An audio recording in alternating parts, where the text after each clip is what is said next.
မင်္ဂလာပါဒီနေ့ရောက်လာတဲ့တဝက်လောက်ကကျွန်တော်တို့အစဉ်တစ်ဆက်15နှစ်တန်းတိုင်းအားပေးလာတဲ့ပရိသတ်များဖြစ်ပါတယ်ကျန်တဲ့တဝက်ကတော့ကျွန်တော်အမျိုးတွေပါ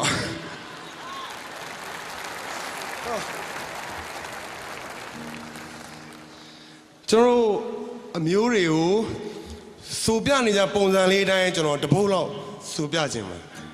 ကျေးဇူးပြုပြီးတော့မတမရက်ပါနဲ့ငြိမ်ငြိမ်လေးနေပေးပါဦးခင်ငြိမ်ငြိမ်လေးနေပေးပါတော့ကျွန်တော်လမ်းဘေးကကျွန်တော်ကောင်မလေးတွေဆောင်းရှိမှဆိုတဲ့ပုံစံလေးအတိုင်းတချင်းတပုတ်လောက်ဆိုပြခြင်းလို့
ရင်ပါယူတော့တဲ့မြာတို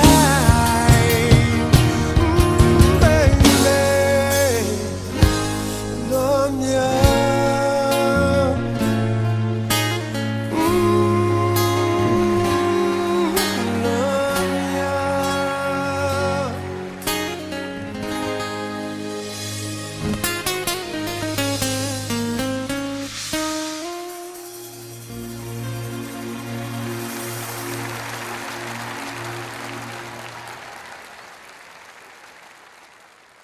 အခု